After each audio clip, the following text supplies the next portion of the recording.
The day I brought a life-size cardboard cutout of myself to work was the day everything changed at Horizon Dynamics. I didn't expect it to spark a revolution, but then again, I didn't expect my promotion to be denied for the third time because I wasn't visible enough despite working remotely past midnight most days. Sometimes the most powerful acts of rebellion are also the most ridiculous. My name is Diana Mercer, and this is how I took down the most toxic boss in corporate America with nothing more than corrugated paper, a printer, and the kind of rage that only comes from years of being overlooked. It all started on a Monday morning in March. I remember because the sky was that particular shade of gray that makes you question every life decision that led you to be awake before 8 a.m. I'd been at Horizon Dynamics for 5 years, working my way up from junior marketing analyst to senior strategist. At least, that's what my resume said. What it didn't mention was the endless stream of my ideas that mysteriously became my boss's ideas during executive meetings, or the weekends I'd sacrifice to meet impossible deadlines while my boss, Richard Sterling, posted Instagram photos from his boat. I sat across from Richard in his unnecessarily large corner office, my performance review clutched in my hands. The document was glowing, exceeding expectations in every category. Yet here he was, telling me I wasn't ready for the director position that had opened up. "Diana," Richard said, leaning back in his ergonomic chair that probably cost more than my monthly rent. "Your work is excellent. Nobody's questioning that." I bit the inside of my cheek. Tasting blood? There was always a but coming. "But," I prompted when he paused for dramatic effect. "But leadership isn't just about deliverables. It's about presence. FaceTime. Being seen. The board promotes people they know, people they see in the hallways, in the break room, staying late at their desks." I blinked. "Richard, I've been leading the Asia-Pacific strategy remotely for 2 years. I work until midnight most days to accommodate those time zones. The APAC division has grown 43% under my leadership." He waved his hand dismissively. "Numbers are great, Diana. But Melissa got the director position because people know her. She's here. She's visible." Melissa, who had joined the company 2 years after me and whose strategy for the European market had resulted in a 12% decline last quarter. Melissa, who played golf with Richard every other weekend. "I've been working remotely 3 days a week because you approved that arrangement when we restructured the international teams," I reminded him. "And that arrangement works well for your current position." He smiled, all teeth and no warmth. "If you want to move up, you might need to reconsider your priorities." My priorities. Like the international clients I'd cultivated relationships with by sacrificing my sleep schedule. Like the team I'd built that consistently outperformed every other division. Like the 97% client retention rate I'd maintained for 3 consecutive years. I knew what he really meant.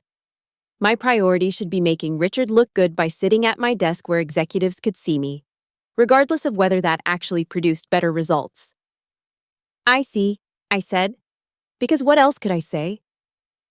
I'd played this game long enough to know that showing my anger would only label me as emotional or difficult. "Great." Richard clapped his hands together like we'd reached some kind of agreement. "The next director position should open up in about a year. Keep up the good work. Just be around more. Oh, and I need the Singapore proposal by tomorrow morning." The board moved up the meeting. Of course they did. I nodded, stood up, and walked out of his office with perfect posture, waiting until I was safely in the elevator before letting my shoulders slump. The Singapore proposal would take all night. Again. When I got back to my desk, a message from Zoe, my closest ally in the marketing department, was waiting for me. "Well," was all it said. I texted back, "Guess who needs more FaceTime to advance her career?" Her response came immediately. "That dinosaur needs to be extinct. Drinks tonight?" "Can't. Singapore proposal due tomorrow morning." "Of course it is. Hang in there. I stared at my computer screen, the familiar mix of frustration and resignation washing over me. But this time, something else bubbled up alongside it. something that felt dangerously close to a plan. If Richard wanted FaceTime, I'd give him exactly that. It took me 3 days to execute my plan.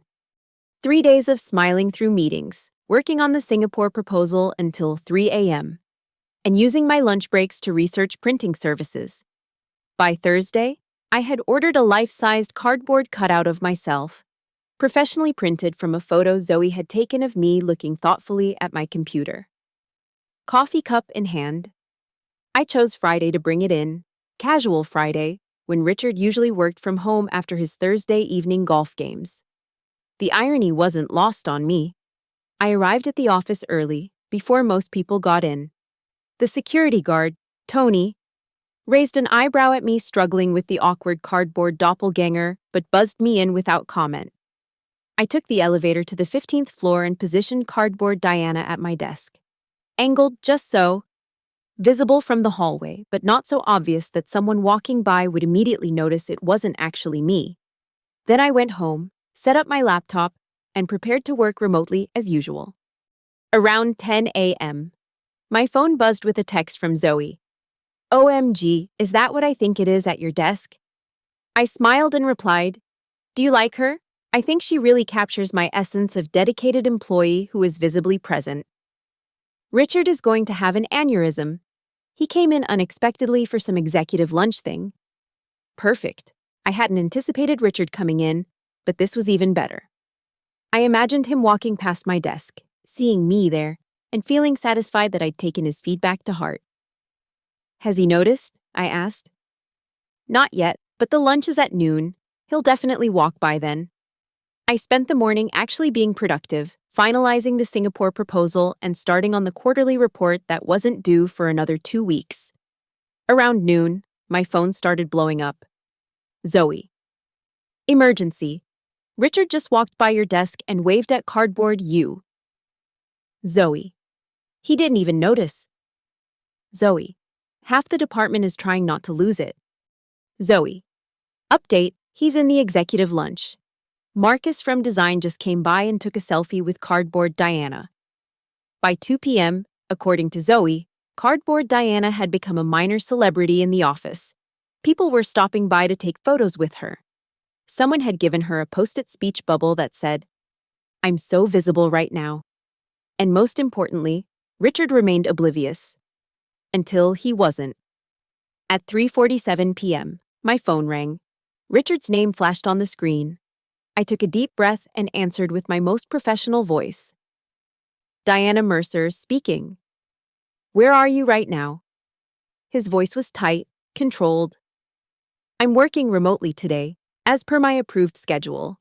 Is there something you need?" "I need you to explain why there's a cardboard cutout of you sitting at your desk." I feigned surprise. "Oh, that. Well, after our conversation about the importance of visibility and FaceTime, I wanted to make sure I was present in the office even on my remote days. The cardboard cutout ensures I have a physical presence while still being able to accommodate our international clients' schedules. It's a win-win solution, don't you think?" The silence on the other end of the line was deafening. "Remove it, now." Each word was clipped. "I'm afraid I can't do that. Richard, I'm in the middle of a call with Singapore in 15 minutes, but I can certainly come in on Monday and move it to the conference room if that would be more visible for the executive team." "This is insubordination," he hissed. "No. Richard, this is innovation. You wanted me to be visible while still maintaining our international growth. I've found a creative solution to meet both needs.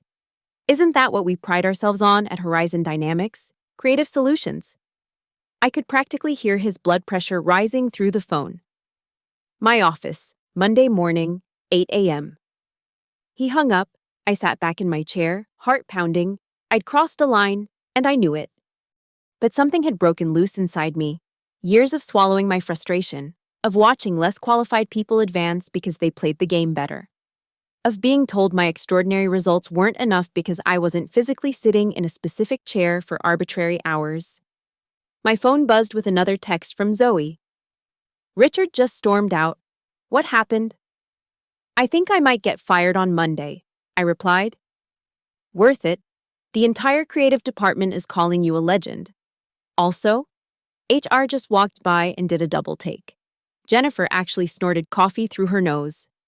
Jennifer was our HR director, a by-the-book professional who I'd rarely seen crack a smile, let alone laugh hard enough to snort coffee. Over the weekend, I prepared for the worst. I updated my resume, reached out to a few contacts at other companies, and tried to calculate how long my savings would last if I was suddenly unemployed. But I also felt a strange sense of liberation. Whatever happened on Monday, I'd finally stood up for myself, even if, in a slightly unhinged way. Monday morning arrived with the weight of inevitability. I dressed carefully, a navy blue suit that projected confidence and professionalism, and arrived at the office at 7:45 a.m.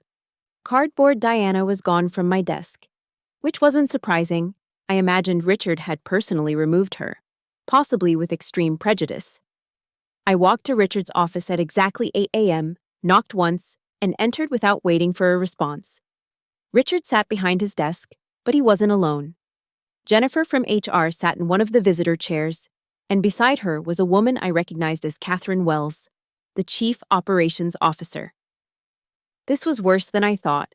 They'd brought in the big guns to fire me. "Diana, please sit down," Catherine said, gesturing to the empty chair. I sat, back straight, hands folded in my lap to hide their slight tremor. "I understand there was an incident on Friday," Catherine began. Richard interrupted. "It was blatant insubordination and mockery of company policy." Catherine held up a hand, silencing him. "Richard, we agreed I would lead this conversation." The look she gave him was pointed enough to draw blood. Richard's mouth snapped shut, a flush creeping up his neck. "Diana," Catherine continued, "I'd like to hear your perspective on what happened and why." I took a deep breath. If I was going down, I'd go down with the truth. For the past 3 years, I've consistently exceeded all performance metrics in my role.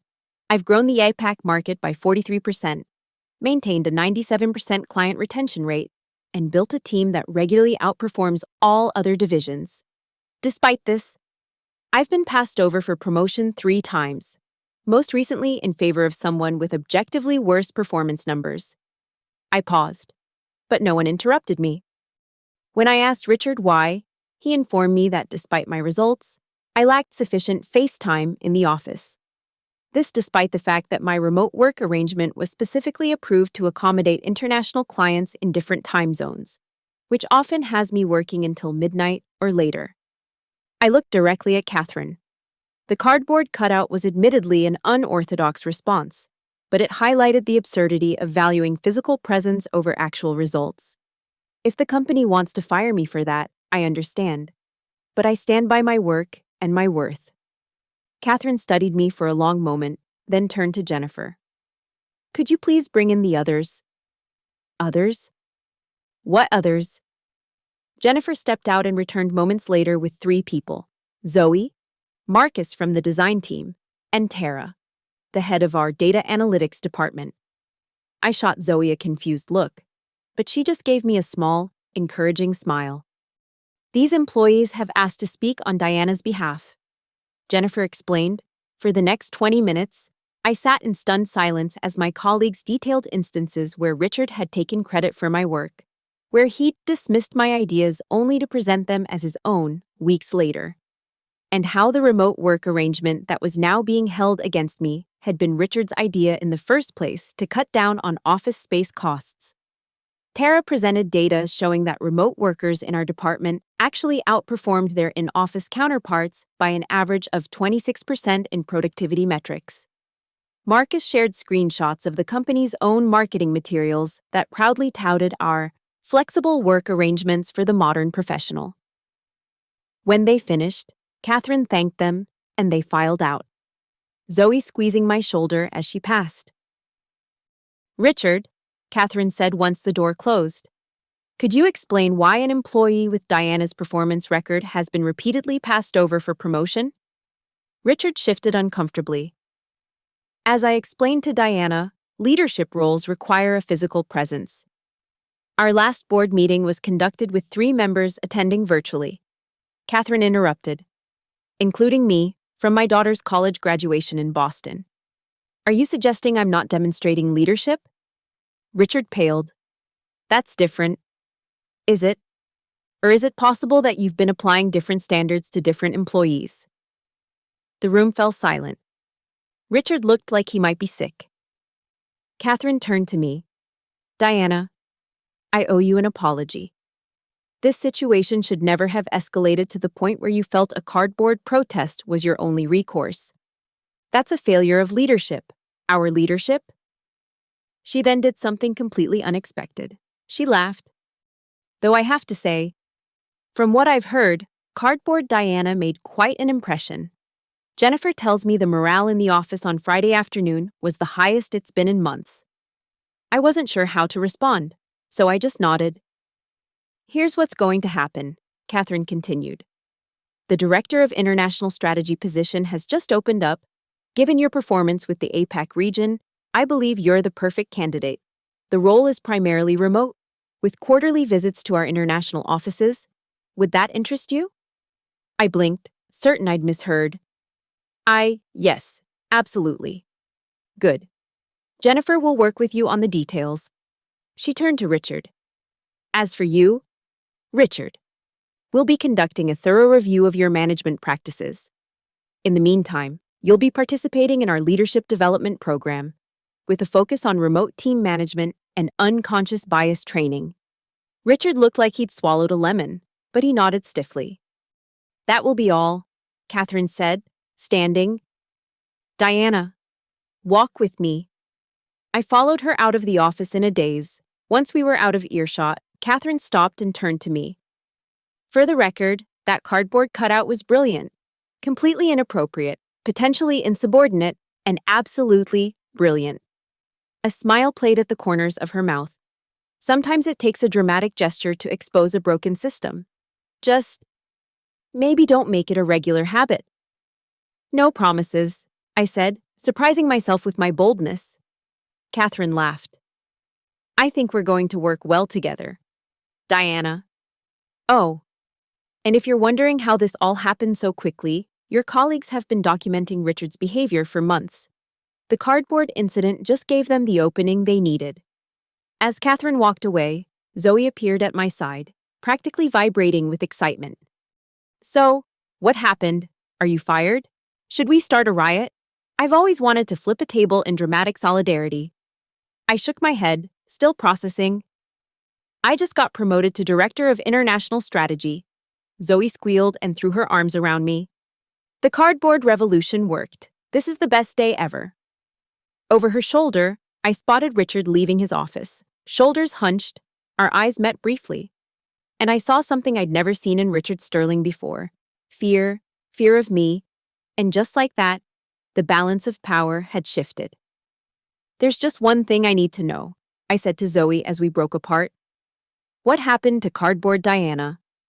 Zoe's grin turned mischievous. Oh, she's been promoted too. Last I saw, she was sitting in the executive conference room with a nameplate that said, Future CEO. I laughed, feeling lighter than I had in years. Maybe she'll need a cardboard assistant soon. I volunteer as tribute, Zoe said, linking her arm through mine. Now come on. Director Mercer.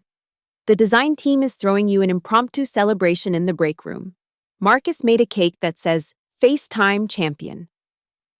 As we walked toward the sound of laughter and celebration, I thought about how a single act of creative insubordination had changed everything. Sometimes, when the system is broken, you don't need to break it further. You just need to hold up a mirror, or in my case, a cardboard cutout, to show everyone exactly how absurd it really is. The story of Cardboard Diana spread through Horizon Dynamics like wildfire, then to other companies through industry newsletters and social media. Within months, pulling a Diana became shorthand for calling out workplace hypocrisy in creative ways. I received emails from strangers telling me how they'd stood up to their own Richards, inspired by what I'd done. But the real change happened within our own company. The quarterly performance reviews were overhauled to focus on objective metrics, rather than subjective assessments like presence or cultural fit. Our remote work policy was expanded and formalized.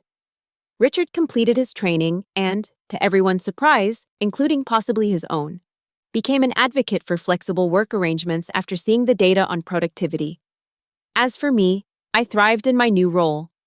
6 months later, when I presented the annual international strategy to the board, in person, though several board members attended virtually, I brought a small cardboard cutout of myself to use as a visual aid.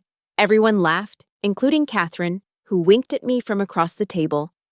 Sometimes the most powerful form of revenge isn't bringing someone down. It's rising so far up that the system has no choice but to change around you. And sometimes, the most effective agent of change is a cardboard cutout with a ridiculous post-it speech bubble, standing in silent, unflinching rebellion against the absurdity of it all. The day I brought a life-sized cardboard cutout of myself to work was the day everything changed at Horizon Dynamics. But the real change was in me, finding my voice, my power, and my willingness to stand up for what I knew was right, even if I had to do it in cardboard form first. I am Diana Mercer, and this is how I took down the most toxic boss in corporate America with nothing more than corrugated paper, a printer, and the kind of rage that only comes from years of being overlooked. And yes, Cardboard Diana still makes an appearance at company parties. She's become something of a mascot for our corporate culture revolution. She doesn't say much, but her message is loud and clear. Judge people by their work, not by where they sit while doing it. After all, some of us do our best work when no one's watching. And some of us make history with a cardboard cutout and the courage to say enough is enough. Little did I know that my cardboard rebellion was just the beginning of much bigger changes at Horizon Dynamics and in my career. The months following my promotion were a whirlwind of activity as I stepped into my new role as Director of International Strategy. The first major test came just 2 weeks after my promotion. Catherine called an emergency meeting to discuss a potential acquisition of a small but innovative marketing firm in Sydney. The Australian company, Meridian Creative, had developed proprietary AI-driven analytics that could revolutionize how we approached international markets. Diana, I want you to fly to Sydney next week to assess the compatibility of their systems with ours. Catherine said, this acquisition could be the cornerstone of our APAC expansion for the next 5 years. I nodded, already mentally preparing for the trip. I'll need access to their client data and performance metrics for the last 3 years to make a proper assessment. Already arranged. You'll have everything you need, Catherine assured me. Then she added with a small smile. And Richard will be accompanying you as the financial liaison. My stomach dropped. A week in Sydney with Richard, after everything that had happened, it seemed like a recipe for disaster. Is there a problem? Catherine asked, noting my expression. I considered my response carefully. No problem. Richard and I will manage a professional working relationship. Good. Because this isn't just about the acquisition, it's also an opportunity for Richard to see firsthand how valuable your international expertise is. I understood then that this wasn't punishment, it was rehabilitation. Catherine was giving Richard the chance to learn from me, to see my value in action. It was either incredibly strategic or incredibly optimistic of her. Possibly both. The flight to Sydney was 18 hours of polite, strained conversation, followed by blessed silence as Richard eventually fell asleep. I used the time to review everything we knew about Meridian Creative and to prepare questions for our meetings. By the time we landed, I had a comprehensive strategy for the assessment and a determination to keep things strictly professional with Richard. The first day of meetings went surprisingly well. Richard stayed in his lane, focusing on financial questions while I explored the compatibility of their systems and corporate culture with ours. By the end of the day, I was impressed with Meridian and cautiously optimistic about working with Richard. That evening, we had dinner with Meridian's executive team at a restaurant overlooking Sydney Harbour. As the wine flowed and conversation became more relaxed, Richard leaned over to me. I've been meaning to say something to you, he said quietly. What you did with the cardboard cutout, it was humiliating. I tensed, preparing for conflict. That wasn't my intention. Let me finish, he said. It was humiliating, but it was also illuminating. I've been doing a lot of thinking during this leadership training, and I realized something. I've been managing the way I was managed 20 years ago, when physical presence was equated with dedication. I stayed silent, waiting for him to continue. The data doesn't lie. Your team outperforms everyone else, regardless of where you're physically located. I should have seen that. He took a sip of his wine. I'm not asking for forgiveness. I just wanted you to know that I get it now. And I'm trying to do better. It wasn't an apology, not exactly, but it was an acknowledgement, which was more than I had expected. Thank you for telling me, I said simply. The rest of the trip proceeded with a new, tentative understanding between us. Not friendship, too much had happened for that, but a professional respect that made working together possible. By the end of the week, we had a comprehensive assessment. Meridian Creative would be an excellent acquisition for Horizon Dynamics. On the flight home, Richard and I actually collaborated on the presentation for the board, with him focusing on the financial projections while I detailed the strategic benefits. When we presented to the board the following week, it was Catherine who noted the change. Well, this is a surprise, she said after our presentation. You two make a surprisingly effective team when you're not at each other's throats.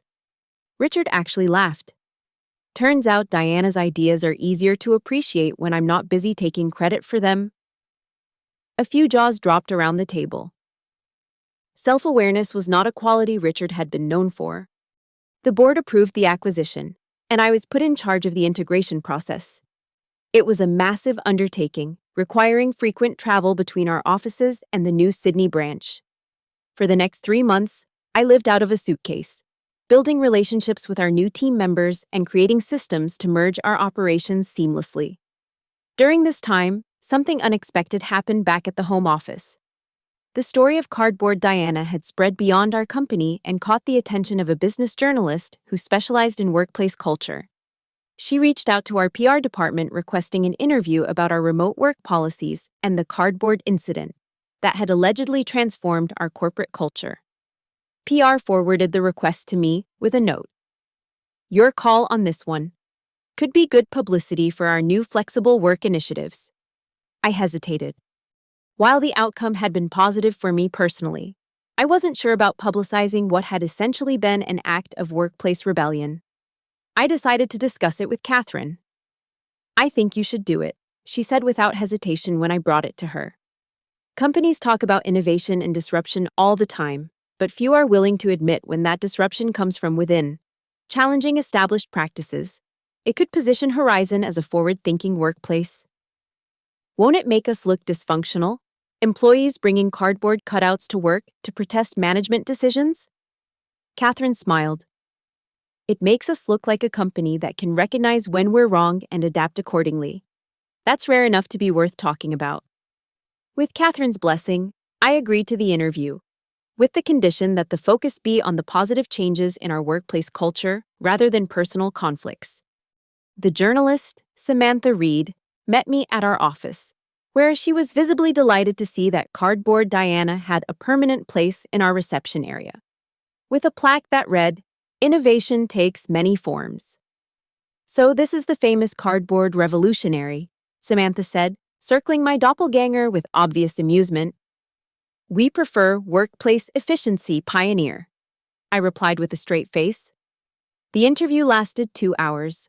I was candid about the frustrations that had led to my cardboard protest, but focused primarily on the positive changes that had resulted. Our new performance metrics that valued output over physical presence, the expanded remote work options, and the improved morale across the company.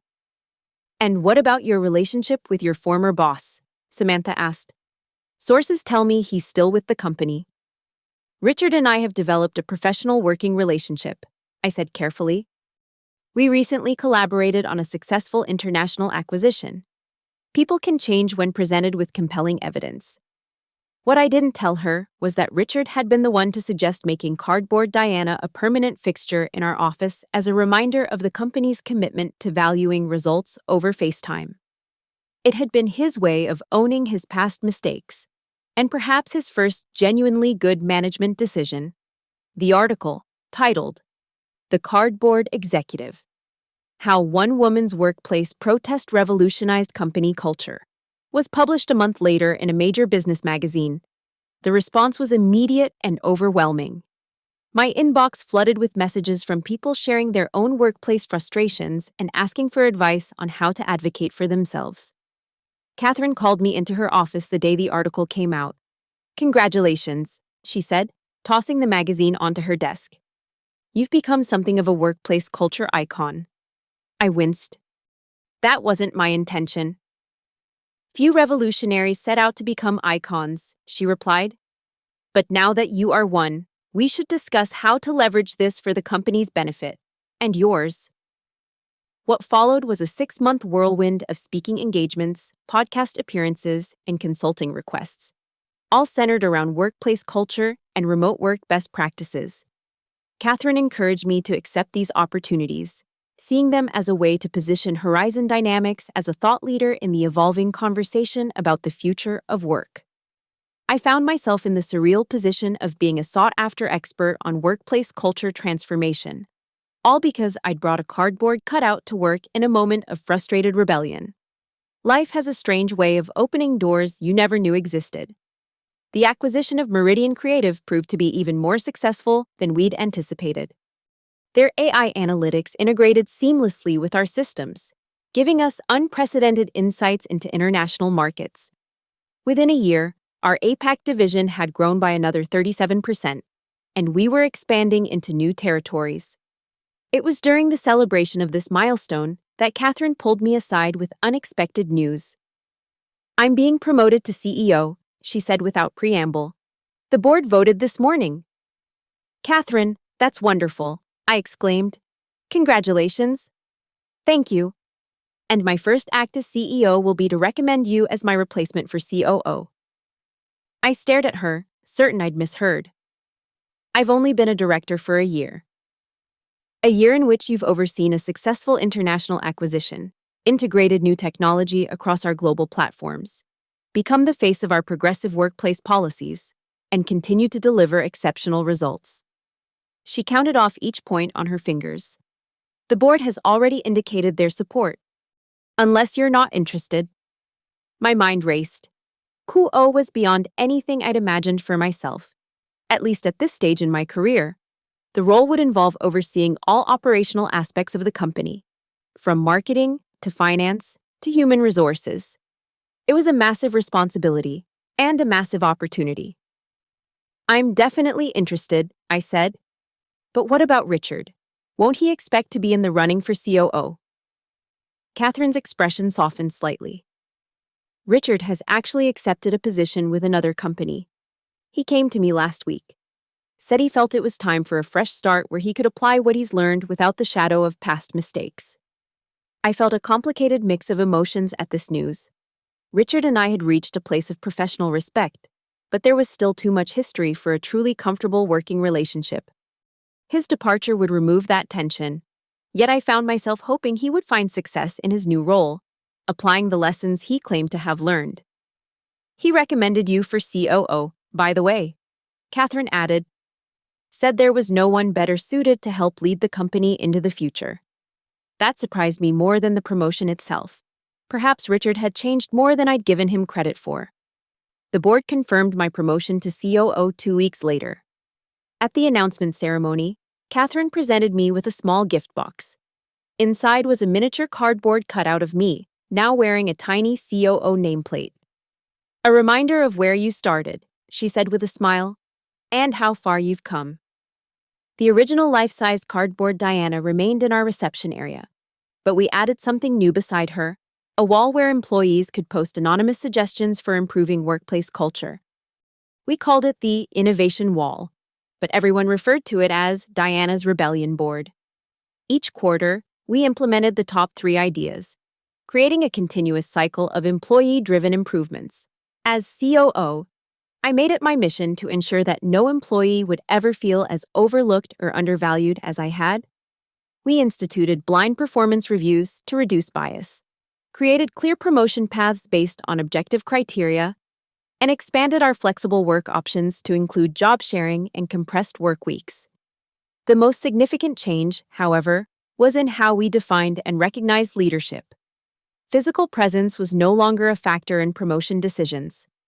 Instead, we looked at measurable impact, team performance, client satisfaction, innovation, and the ability to mentor and develop other employees, regardless of where or when that work happened. 2 years after my cardboard protest, Horizon Dynamics was recognized as one of the top 10 companies for workplace innovation by a leading business publication. The article specifically cited our approach to remote work and performance evaluation as models for the industry. At the celebration dinner, Zoe, now the director of creative services, raised her glass in a toast. "To Diana," she said, "who taught us all that sometimes the most powerful presence in the room is the one that isn't actually there." Everyone laughed and clinked glasses. As I looked around at my colleagues, some physically present, others joining via video conference from around the world, I felt a profound sense of satisfaction. What had begun as a moment of frustrated rebellion had sparked a genuine transformation, not just in our company, but in my own career and in how I viewed my own power to effect change. That night, as I was leaving the office, I stopped by the reception area where Cardboard Diana stood sentinel. Her frozen smile and determined posture seemed different to me now, less an act of rebellion and more a symbol of possibility. "Thanks for having my back," I whispered to her, feeling only slightly ridiculous talking to corrugated paper. As if in response, the air conditioning kicked on, causing Cardboard Diana to wobble slightly. I reached out to steady her, my hand against the flat surface that bore my printed image. In that moment, I had a sudden, clear memory of sitting across from Richard in his office, clutching my performance review and swallowing my frustration as he told me I wasn't visible enough. I remembered the exact moment when something inside me had snapped, when I'd decided that if the game was rigged, I would stop playing by the rules. I hadn't known then that breaking the rules would lead me here, to a corner office with a view, to a position of genuine influence, to the ability to reshape the very culture that had once made me feel so powerless. I hadn't known that my small act of rebellion would inspire others to speak up, to challenge outdated practices, to demand better. I patted Cardboard Diana's shoulder. "Not bad for a workplace prop," I murmured. As I walked out into the evening, my phone buzzed with a notification. It was an email from Richard, the first I'd received since he left the company 6 months ago. "Saw the top 10 recognition," he wrote. "Not surprised. Thought you might enjoy this. Attached is a photo of my new office. Look who I brought with me." The attached photo showed Richard in a modern office space, and next to his desk stood his own cardboard cutout, this one of himself pointing at a whiteboard. The caption read, "Sometimes we all need a reminder to be present in the right ways. Congratulations on everything you've accomplished." I smiled and put my phone away. Some lessons, it seemed, really did stick. And sometimes, the most effective revenge isn't bringing someone down, it's inspiring them to be better. As I headed home under a sky turning purple with twilight, I thought about all the twists and turns that had led me here, the long nights working on international projects, the frustration of being overlooked, the moment of inspiration, or perhaps desperation, that had led to Cardboard Diana. And everything that had followed, it hadn't all been smooth sailing. There had been skeptics who thought my promotion was a publicity stunt, old guard executives who resisted our cultural changes, and the constant challenge of balancing innovation with stability. Leading change was infinitely harder than simply demanding it. But walking through the city that evening, I felt a quiet pride in what we'd built, not just for ourselves, but for everyone who would come after us. The next generation of employees at Horizon Dynamics would never know a workplace where being physically present mattered more than being effective, where optics trumped outcomes, where cardboard rebellions were necessary. 6 months into my role as COO, Catherine approached me with a new challenge. Our company had the opportunity to acquire a struggling tech firm in Detroit that specialized in virtual reality marketing experiences. On paper, it was a risky move. The company, Visionscape Technologies, had innovative products but poor management and declining revenues. Their tech could revolutionize how we approach immersive marketing campaigns, Catherine explained. But they need complete restructuring.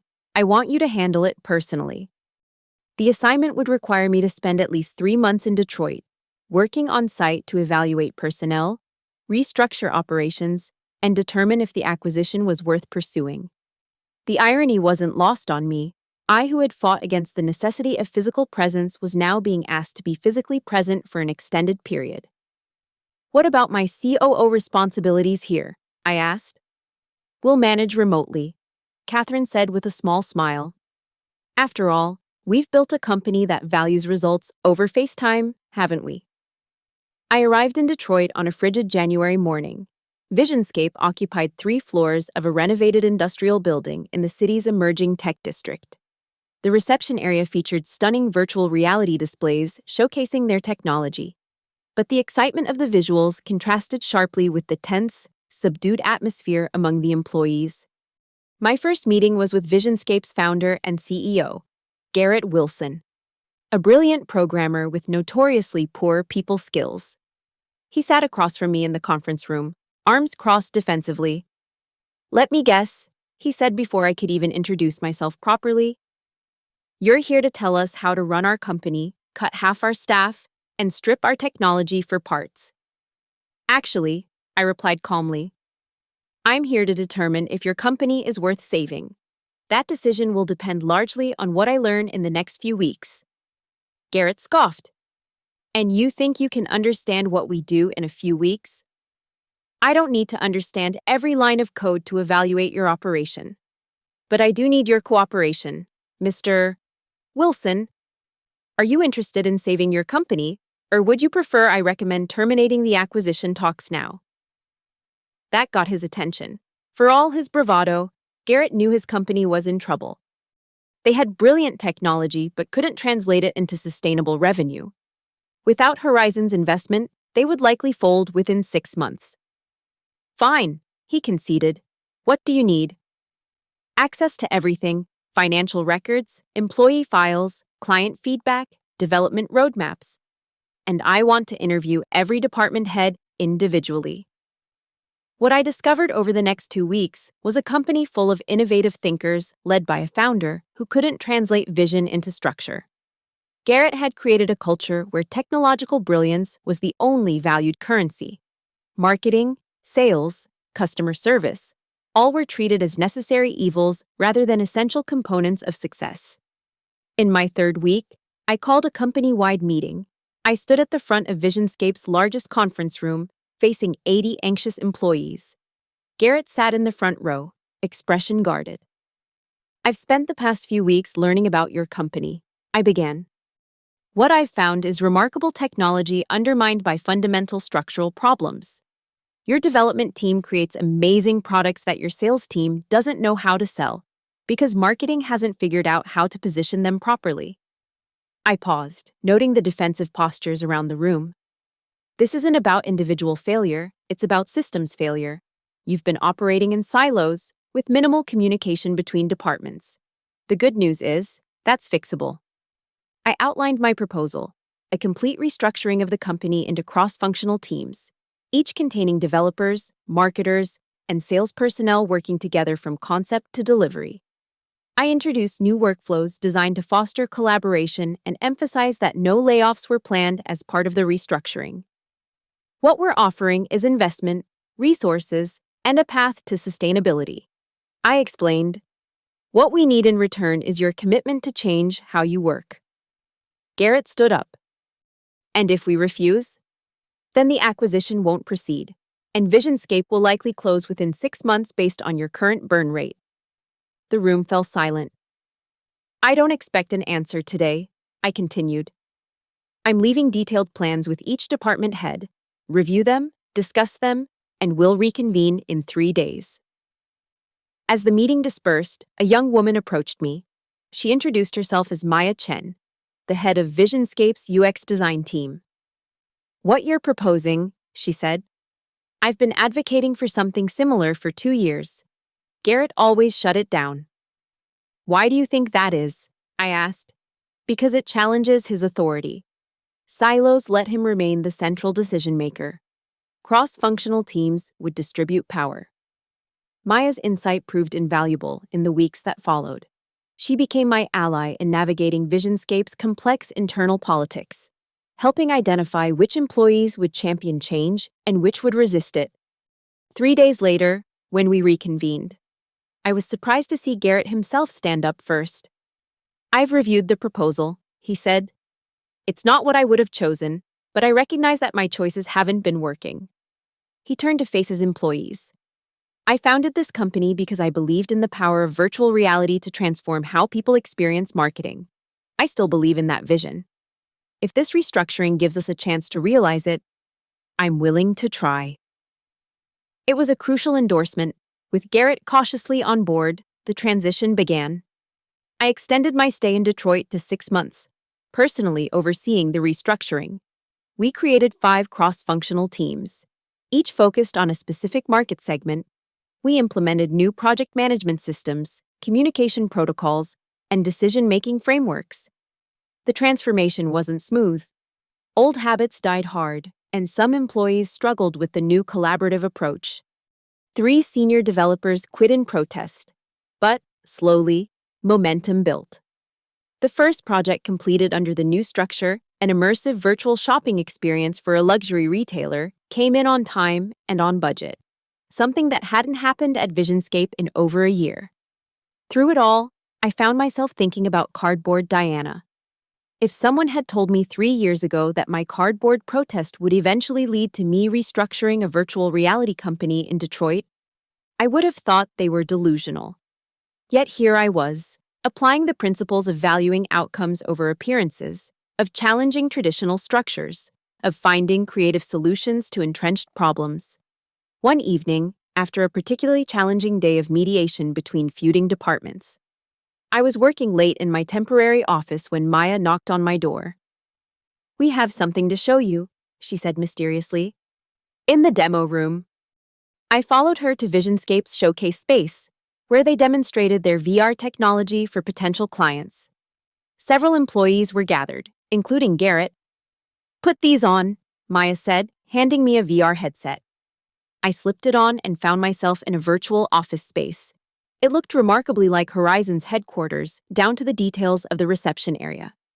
And there, standing by the virtual reception desk, was a perfect 3D rendering of Cardboard Diana. "We heard the story," Maya explained from somewhere outside my virtual view. "We thought you might appreciate having her here too." I laughed, touching the virtual cardboard cutout. It was surreal seeing this symbol of my rebellion recreated in virtual reality, a technology that itself represented the future of remote presence. "She looks good in VR," I said, removing the headset. "We're calling it the Diana Protocol," Garrett said. "A virtual presence system that's actually more effective than physical presence for certain types of work. It's our first new product line under the restructuring." I was touched by the gesture and impressed by the quick pivot to a marketable product concept. Perhaps the restructuring was taking hold after all. By the time I returned to our main office, Visionscape had stabilized. Revenue was still modest, but trending upward. More importantly, they had a sustainable structure and a clear direction. The acquisition was finalized, with Garrett remaining as CTO under the Horizon umbrella. Catherine was pleased with the outcome. "You turned around a failing company without a single layoff," she noted during our debrief. "That's practically unheard of in acquisition scenarios." "They didn't need fewer people," I explained. "They needed better systems and clearer communication. Sometimes the problem isn't the people, it's the structure that prevents them from succeeding." "A lesson we've learned well," Catherine agreed. "Speaking of which, the board is extremely pleased with your performance. There's talk of grooming you for the CEO position when I retire." The suggestion caught me off guard. CEO had never been part of my career aspirations. I'd always seen myself as an operational specialist, someone who made systems work better. The idea of leading the entire company was both exciting and terrifying. "That's at least 5 years away," Catherine added, noting my expression. "But it's something to consider." As I settled back into my COO role, I found that my perspective had shifted. My time at Visionscape had reinforced my belief in the importance of presence, but not physical presence. What mattered was being present in the work. being engaged and invested in outcomes, whether you were sitting in an office or working from another continent. We expanded this philosophy across Horizon, implementing what we now called purpose-driven presence, being physically present when it served a clear purpose, collaborative innovation, relationship building, conflict resolution, and working remotely when focus and flexibility were more valuable. The Diana Protocol VR system developed by our new acquisition became a valuable tool in this approach, allowing for more immersive remote collaboration than traditional video conferencing. We became early adopters of our own technology, using it for international meetings and collaborative design sessions. 3 years after my cardboard protest, I found myself giving the keynote address at a major industry conference on the future of work. As I looked out at the audience, a mix of in-person attendees and holographic projections of remote participants using our VR technology, I reflected on the journey that had brought me here. The future of work isn't about where we are physically, I told them. It's about where we are mentally and emotionally. Are we present in our work? Are we engaged? Are we creating value? These are the questions that matter. I gestured to the holographic attendees. Some of the most engaged people in this room right now aren't actually in this room. Their physical bodies are thousands of miles away. But their minds are here, learning, contributing, connecting. That's the kind of presence that drives innovation and success. After the speech, a young woman approached me. She couldn't have been more than 25, just starting her career. Your cardboard story changed how I think about workplace dynamics, she said. I've been dealing with a similar situation, a boss who values hours at a desk over actual productivity. I've been afraid to speak up. What would you say if you weren't afraid? I asked. She thought for a moment. That I deliver consistently excellent work regardless of where I'm sitting, and that should be what matters. Then that's exactly what you should say, I told her. You don't need a cardboard cutout, though I do recommend having one as a backup plan. She laughed, and I saw in her the same determination I had felt standing in my apartment 3 years ago, measuring myself for a life-sized printout. The world of work was changing, one conversation, one policy, one cardboard cutout at a time. Later that evening, I received a message from Catherine. Board wants to accelerate CEO transition timeline, thinking 18 months instead of 5 years. You ready? I stared at the message, feeling a mixture of excitement and trepidation. Was I ready to lead an entire company? To set not just operational strategy, but overall vision? To be the face and voice of Horizon Dynamics to the world? I thought about everything that had happened since that gray Monday morning when Richard had denied my promotion. The cardboard protest, the unexpected elevation to director, the COO role, the Visionscape turnaround. Each step had prepared me in ways I couldn't have anticipated. Ready, I texted back. The next morning, I walked into the office early.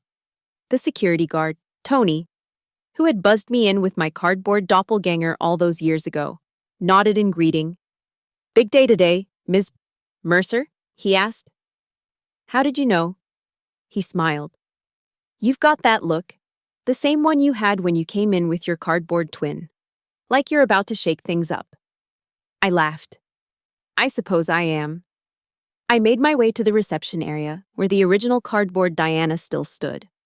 She looked a bit worn around the edges now, faded from years under fluorescent lights, but her posture remained defiant, her printed smile confident. We did it, I whispered to her. We changed everything. As if in response, the air conditioning kicked on again, making her wobble slightly in what I chose to interpret as a nod of agreement. In 18 months, I would become CEO of Horizon Dynamics. There would be new challenges, new battles, new opportunities to reshape how we worked and what we valued. The business landscape would continue to evolve, and with it, our approaches to presence, productivity, and performance. But whatever came next, I knew one thing for certain. Sometimes the most powerful presence isn't a physical one. Sometimes it's a cardboard cutout standing in silent rebellion. Sometimes it's a holographic projection connecting across continents. Sometimes it's an idea that takes root and grows until the entire system transforms around it. And sometimes, just sometimes. It's a woman who refused to accept that her physical absence diminished her value, who found a ridiculous way to make a serious point, and who discovered that the most effective revenge against a broken system isn't breaking it further, it's rebuilding it better. From the inside out. The cardboard cutout that had started as a protest had become a revolution, and the revolution had become a legacy. Not bad for a corrugated paper prop and a moment of creative insubordination. Not bad at all.